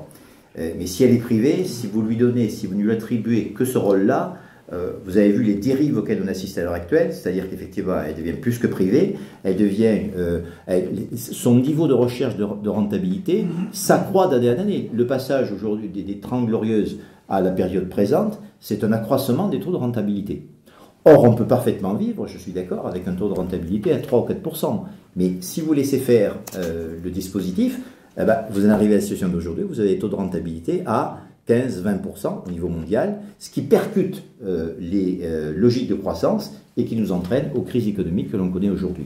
Donc j'essaye de faire sauter cette logique-là, tout en ne niant pas, bien sûr, la nécessité, comme je dis tout à l'heure, vous savez, quand moi je suis sollicité, et qu'il m'arrive d'être sollicité, maintenant je le suis de moins en moins, mais c'était le cas autrefois, par des chefs d'entreprise qui souhaitaient repositionner leur entreprise sur les sentiers de croissance, je leur montrais toujours, je ne leur faisais pas de discours sur le profit ou ça, mais j'essayais de leur montrer qu'il fallait équilibrer les comptes. Et équilibrer les comptes, ça veut dire changer les catégories, sans pour autant nier la nécessité de dégager un surplus.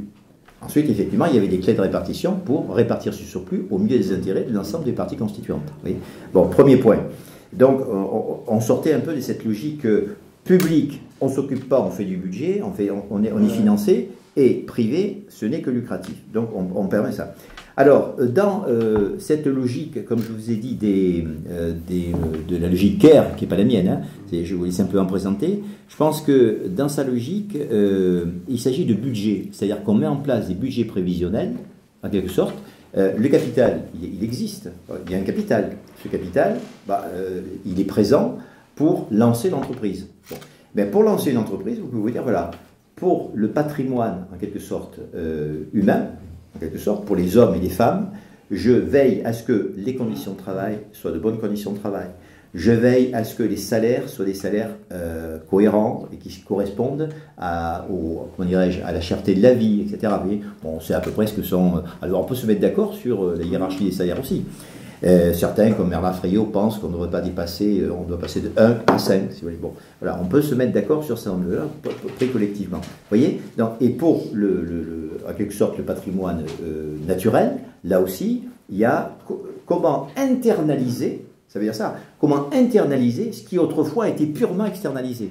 C'est-à-dire que pour préserver la nature qui m'entoure, voyons, je mets un budget approprié pour ne pas détruire en quelque sorte l'environnement et la biodiversité, et etc. On peut décliner de différentes manières, et ça c'est pris collectivement. C'est traduit en ligne budgétaire. C'est traduit en ligne budgétaire. Il faut toujours le traduire en ligne budgétaire, parce que sinon ça reste des vœux pieux, si vous voulez. C'est pour ça que certains sont assez hostiles à ça, parce qu'ils disent, ouais, mais on met en place des budgets qui préservent. On ne quantifie pas la nature. Vous voyez ? On ne quantifie pas les êtres humains. On ne rentre pas dans la logique de Gary Becker, qui était de dire, effectivement, l'être humain a une valeur, on va lui donner immédiatement. Non, on ne donne pas une valeur à l'être humain. On dit, voilà, quelles sont les conditions économiques et sociales dans lesquelles les êtres humains peuvent vivre de manière convenable, et on met en place des budgets qui correspondent à ça. Évidemment, ça réduit fortement le profit des actionnaires. Vous voyez, c'est un peu l'idée. Après, je vous renvoie bien sûr à ces travaux précisément, parce qu'il explique ça pendant des chapitres, et ce sont des gros ouvrages. Dans l'ouvrage effectivement que nous avons coordonné avec mon ami Bernard Friot et Benoît Boris, tout est expliqué, l'essentiel est expliqué de manière synthétique. Après, ça vous renvoie à l'ouvrage. Mais le processus est après beaucoup plus complexe que je viens d'indiquer là. L'idée, c'est ça, c'est amortir, si vous voulez, et mettre en place des budgets qui valide effectivement chacun des patrimoines. Il n'y a pas de raison que seul le patrimoine financier soit conservé et amorti. Je vous en prie. Guillaume. C'est une question mixte, enfin, probablement les deux pour répondre. On est arrivé effectivement à un point d'individualisation de la société.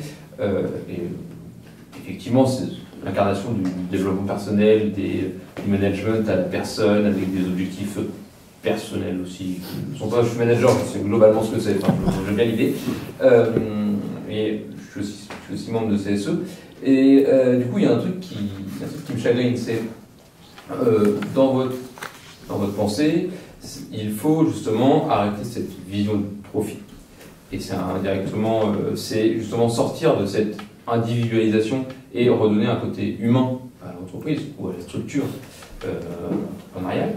Une chose qui m'étonne un peu et je ne vois pas trop comment on va pouvoir en sortir, c'est le fait est que dans les conseils d'administration, là où les CSE ont le droit d'aller, bien qu'ils aient juste un rôle consultatif, on leur demande leur avis, mais on se torche avec, c'est réaliste, c'est un peu ça l'idée, puisque j'ai le droit, je sais ce que c'est. Il y a un truc ça, personne ne veut y aller. Déjà, personne ne veut se présenter en tant que CSE. On a de moins en moins de gens qui veulent représenter le personnel, qui veulent être une courroie de distribution, une courroie de transmission, des remontées justement salariales de patronat. Et à un autre point, personne ne veut aller en conseil d'administration parce que justement, il n'y a pas cet intérêt. Les gens ne se sentent plus représentés dans l'entreprise. J'ai l'impression qu'il y a une décorrélation entre l'intérêt qu'on a pour son travail, purement son poste, et le but même d'aller au travail. Je pense qu'il y a un truc, et j'ai l'impression que c'est un peu un impensé de vos exposés. Alors je vous réponds, puis après je te laisserai répondre après. Tu veux y aller ? Non, vas-y. Alors effectivement, il y a deux aspects, si vous voulez. Il faut voir les processus en dynamique. C'est-à-dire qu'aujourd'hui, dans la situation actuelle, si vous demandez effectivement à des salariés de participer à des conseils d'administration, ils se rendent bien compte que, je dis bien dans la situation actuelle, ils ont des strapontales dans un conseil d'administration. Et ils n'auront pas véritablement de pouvoir. D'accord ? Donc, sachant ce que sont les rapports de pouvoir, sachant qu'ils n'auront pas leur mot à dire, que ce sera purement consultatif, ils se rendent bien compte que leur intérêt n'est pas là et par conséquent, ils rabattent ce type de préoccupation beaucoup plus générale sur l'organisation des pouvoirs, sur leur mission directe dans l'activité de production, sur un poste de travail et sur tout le reste. En revanche, si vous proposez une autre organisation des pouvoirs, tu vas en parler, une autre organisation des pouvoirs où véritablement vous dites à ce moment-là au monde du travail, attention, maintenant vous allez, votre voix va compter. Ce que vous allez dire, effectivement, va être ici, ce qui se passe en quelque sorte, puisqu'il faut en parler, des coopératives de production, d'un certain nombre de coopératives de production, où vous avez à la fois des pouvoirs, et il va en parler, mon ami Gilles, des pouvoirs et des contre-pouvoirs. Et là, effectivement, alors si vous dites aux gens, alors, parce que faisons l'hypothèse, prenons un exemple de ce type d'aujourd'hui. Ils savent très bien, dans un conseil d'administration, qu'un homme égale une femme, et c'est plus exactement, c'est le nombre d'actions que vous possédez qui est décisif. Si vous arrivez avec 1 million de voix, vous êtes bien plus important que si vous arrivez avec 10 ou 15. En revanche, dans une coopérative, c'est un homme égale une femme égale une voix. Donc les gens se rendent bien compte que là, leur voix compte davantage. Vous voyez, tout dépend du dispositif, en quelque sorte, vers lequel vous tendez, mais effectivement, ça ne peut se faire qu'à travers des lois, bien sûr, et des processus sociaux en mouvement. Aujourd'hui, les gens sont prisonniers également des modes de représentation qui prévalent et qui font qu'ils se savent bien impuissants pour agir sur les finalités à la fois du travail et de la production. Et je laisse Gilles. Oui, non, enfin, quand Daniel dit des choses que j'aurais pu dire aussi, mais un complément. Moi, j'ai eu l'occasion de mener, d'ailleurs sous la conduite de Daniel, qui fut mon directeur de thèse, une enquête dans les scopes. Alors attendons, les scopes, il y a beaucoup de choses à dire, c'est pas forcément le modèle idéal, on en connaît aussi les limites, mais ce sont, en tout cas, la nature des scopes est une source d'inspiration. Et j'ai eu la chance d'interviewer des responsables d'une scope qui a fait parler d'elle, c'est Scopti. 1333 jours de grève, quand l'entreprise qui appartenait au groupe Unilever, c'est un gymnos du côté de Marseille, ont mené une lutte absolument difficile pour eux, et pour elles. Quand je dis pour eux, c'est certes, parce que contrairement à ce qu'on dirait, le pluriel, ça remplace le neutre. Hein. C'est pas genré par rapport au sexe. Bon, c'est un autre débat, ça. Et ce qui m'a intéressé de voir, c'est que les gens me disaient la chose suivante. À partir du moment, et là, je dis tout à l'heure, les structures conditionnent en grande partie les comportements. Pas complètement, mais en grande partie. Et quand ces gens qui se sont battus, qui plus est, ont été mus par un projet politique au sens du terme, c'est-à-dire c'était leur devenir, c'était le sens au travail, même les tâches les plus humbles, mettre des sachets de thé, c'est quand même pas... c'est quand même pas Maths P ou Matsup qu'il faut faire. Non.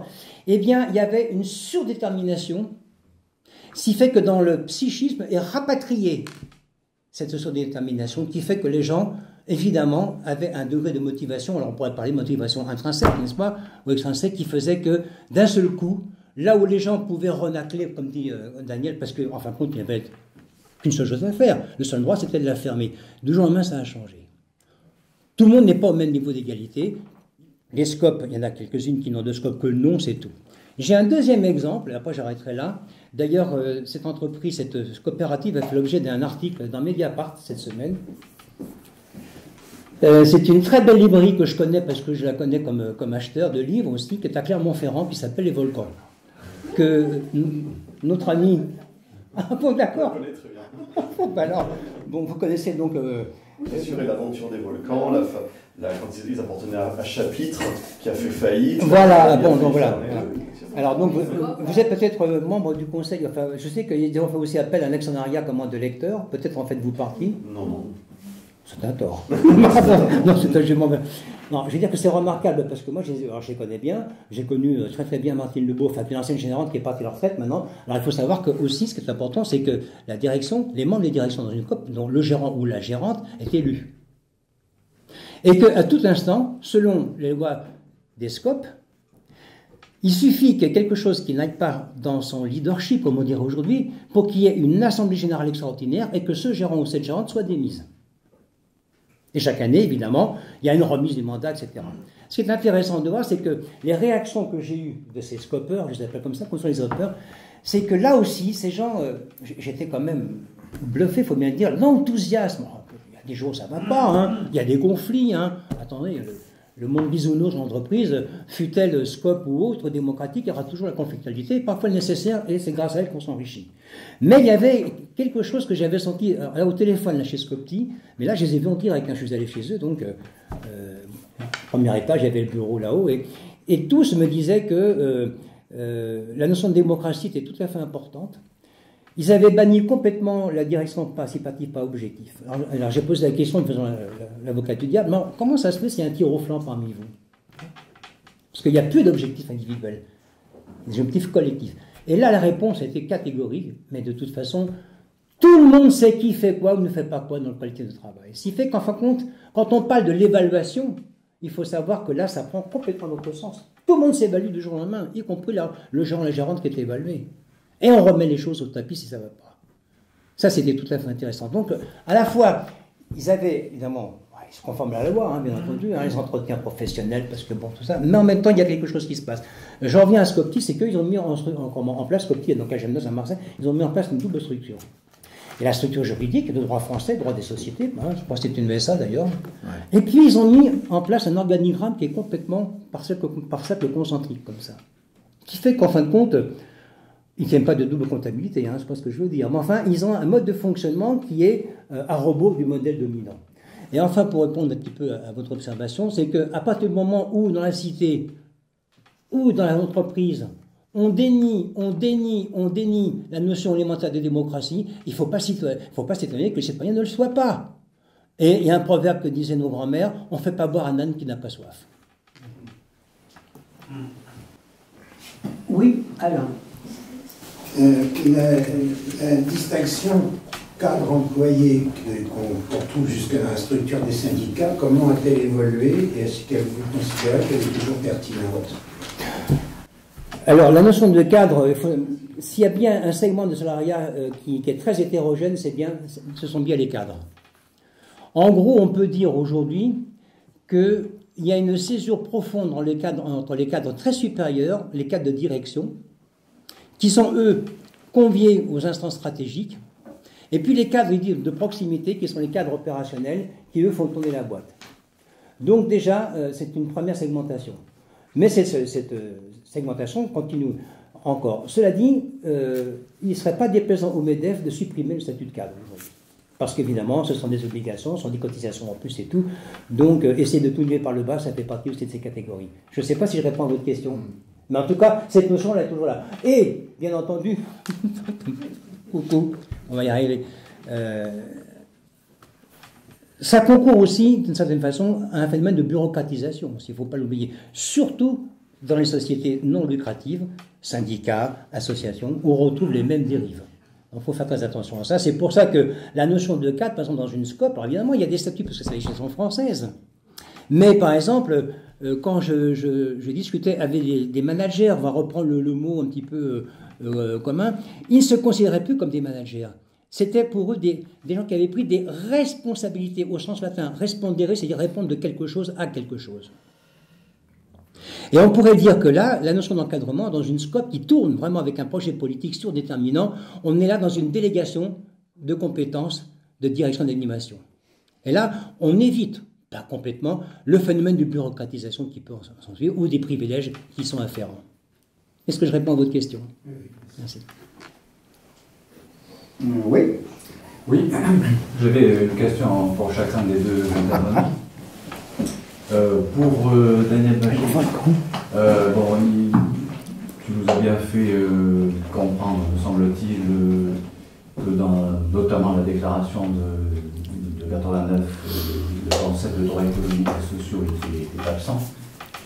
Et effectivement, il a fallu presque 2 siècles pour que ce concept se fasse au jour, notamment dans le préambule de 46, même s'il y avait entre-temps sous le 19e siècle des luttes assez violentes et assez fortes pour essayer de faire prévaloir sur cette affaire-là. Comment vous expliquez justement qu'il ait fallu quasiment 2 siècles pour que ce concept de droit économique et social puisse voir le jour? Ça, c'est une première question. Une question aussi, tant que j'y suis, pour toi aussi, Daniel, c'est quelle est ton appréciation de ce débat qui a eu lieu il y a quelques années sur le concept de salaire à vie, puisque tu as parlé de Bernard Fayot tout à l'heure, et comment tu vois ça dans le concept de la nouvelle entreprise tel que tu la proposes, hein, qui ressemble beaucoup au SCOT, même si effectivement il y a beaucoup à dire sur les SCOT. Pour Gilles, bon, il a déjà un petit peu répondu, mais j'aimerais que tu nous précises un petit peu en quoi justement ce New Public Management et cette corporate governance, puisqu'il y a des passerelles entre les deux, hein, c'est de la même nature ce genre de choses. Comment effectivement ce libertarianisme qu'on voit sourd est carrément, contrairement à ce pourquoi on le fait passer, un anti-humanisme. On est quand même dans le beau pays de montagne. Alors ça, c'est ma deuxième question. Et je voudrais répondre simplement 3 secondes. Parce que étant directeur d'hôpital, je peux apporter ma petite pierre, très modestement, parce que ça a déjà été évoqué ici d'ailleurs, entre établissement public et hôpital. Hein. C'est pas pour rien si on est passé d'un système de financement à un autre, c'est-à-dire du budget global à la tarification à l'activité. Et c'est précisément là, hein, c'est-à-dire au début des années 2000, et puis ensuite complètement légalisé par la loi Bachelot, hein, le passage à la tarification à l'activité, on ne se soucie plus des besoins des patients. On essaye de dégager des tarifs d'activité. Et les budgets de l'hôpital sont déterminés en fonction de l'activité selon les coûts par pathologie. Donc ça n'a plus rien à voir avec les besoins de santé. Et donc effectivement, la question peut être posée. Est-ce qu'aujourd'hui, l'hôpital reste un établissement public ou pas? Je pense que c'est la question. Et je crois que tout va dans le sens effectivement du contraire du service public hospitalier. Alors, je réponds dans un premier temps. Effectivement, ce que j'ai essayé de montrer tout à l'heure, pour essayer de répondre précisément à la question, c'est qu'il y avait plusieurs conceptions donc, de la République, et que les deux conceptions qui l'ont apporté, c'est pas du tout la conception de la République sociale, en quelque sorte, la République conservatrice ou la conception de la République libérale. Donc ça veut dire qu'on a laissé au marché le soin, finalement, de socialiser les individus. D'accord? Voilà la Révolution française, puisque l'ancien régime était un système pyramidal à statuts, en quelque sorte, et à partir du moment où les statuts, cette logique-là, s'est délitée, on est passé à un système où l'individu est devenu libre, autonome, presque autodéterminé, et effectivement c'est le marché qui était censé le socialiser au mieux de ses possibilités. On a compris ce dont il s'agissait par la suite, puisque l'individu qui ne disposait pas de capital ne pouvait que vendre sa force de travail sur un marché dans le cadre d'un processus donc de subordination à celui qui l'employait. Alors, une autre conception beaucoup plus intégrative, si vous voulez, aurait permis d'articuler l'économique et le social avec la naissance de la nouvelle République, d'une autre conception de la République, et ça aurait consisté à instituer un droit économique permanent pour les mondes du travail, c'est-à-dire finalement un revenu protecteur tout le long de la vie. Mais le préalable à la création de ce droit économique, ça aurait supposé une prise de distance avec le marché du travail tel qu'il se met en place après la Révolution française. Ce qui veut dire que, évidemment, l'histoire politique, l'histoire économique et sociale n'a pas évolué dans cette direction. Alors, aujourd'hui, vous avez raison, c'est un certain nombre de chercheurs, comme effectivement Bernard Friot, nous parlent effectivement, font référence au salaire à vie comme solution possible. Je pense que c'est une solution intéressante, parce que le salaire à vie en particulier, et à la personne de Bernard Friot, il est stimulant dès lors qu'il est indépendant du marché du travail. L'individu n'est pas contraint de se vendre sur un marché pour vivre dans cette conception-là. C'est-à-dire que le problème, évidemment, c'est qu'il faut organiser des institutions qui sont compatibles avec, en quelque sorte, ce financement très important, donc avec une autre manière de produire et de distribuer les richesses. Alors Bernard Friot a tout son univers institutionnel et mental propre. Il veut des caisses d'investissement, des caisses de salaire, des caisses de retraite, etc., etc.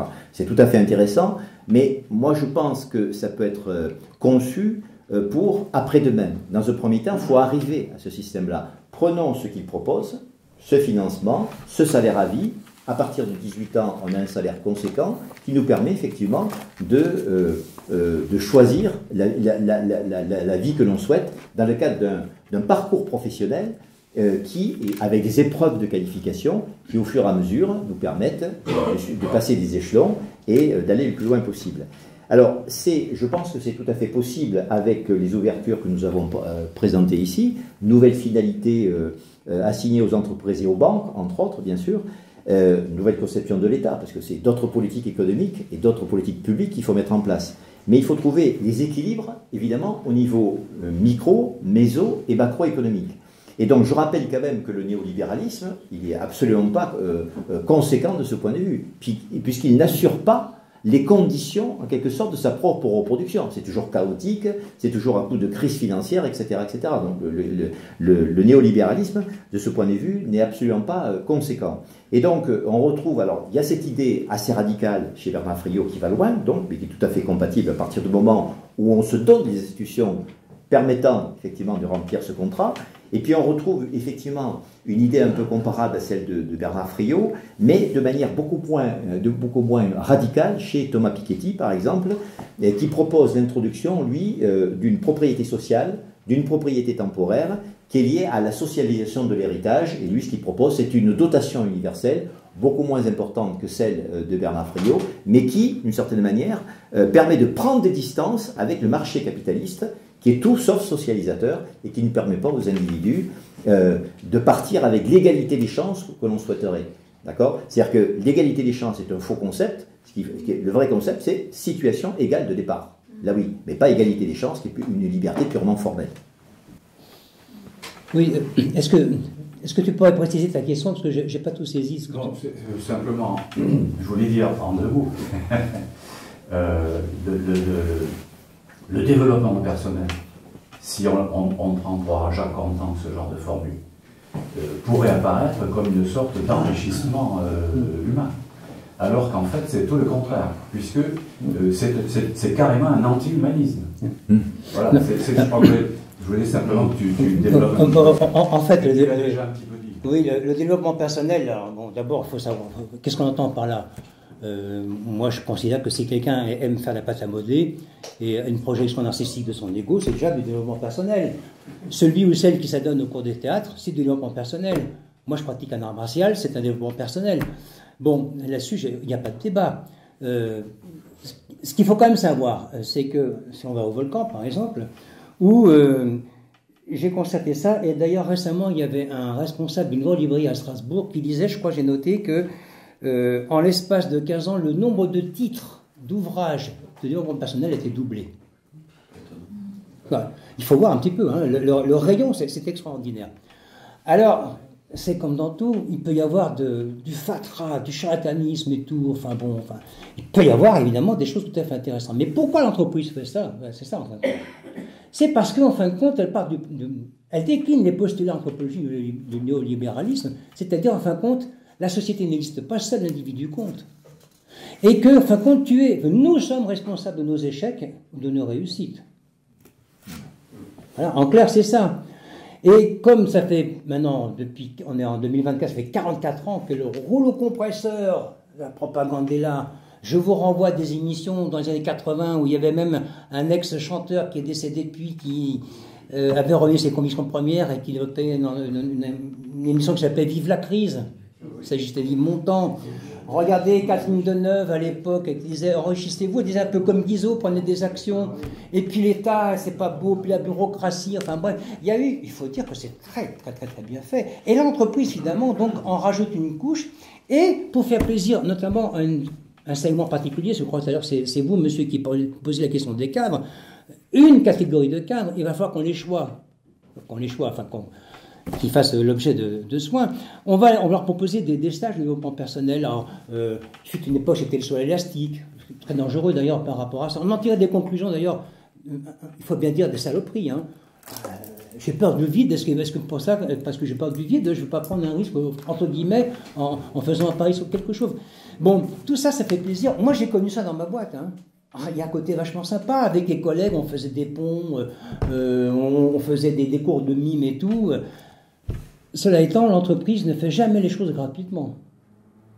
Et je me souviens qu'à l'issue de ces journées d'excursion qu'on avait, tu m'as connu chez Gustave Kaiser International, une boîte allemande, hein, où là, à chaque fois qu'on avait un développement personnel, ma PDG, ma directrice générale, la Geschäftsführerin m'appelait, me disait, alors, comment tu t'es senti? Qu'est-ce que tu as fait de bien? Comment tu te trouves avec tes collègues? Bien, super. Et qu'est-ce que tu vas mettre en application dans ton travail pour être encore plus performant avec tes clients? C'était ça, quoi. Donc, en fin de compte, c'est jamais gratuit. Et le développement personnel, à part tout le fatras psychologisant, les gourous, les sectes et tout, et en fin de compte, une façon détournée pour continuer à individualiser et rendre, en fin de compte, l'entreprise que tu es, que nous sommes tous, plus rentable. C'est pour ça uniquement. Hein. Alors, en dehors de l'aspect joliesse, derrière, il y a toujours une intention et il ne faut pas être dupe de ça. Je ne sais pas si je réponds à ta question. Chers amis, je vais arrêter ce débat. Bah, je suis désolé. Pour l'ensemble de leurs exposés et de leurs réponses, qui sont extrêmement intéressantes. On aura certainement à redévelopper un certain nombre de questions. Le débat a évolué vers la question des salaires. C'est une question que nous reprendrons certainement dans les mois qui viennent.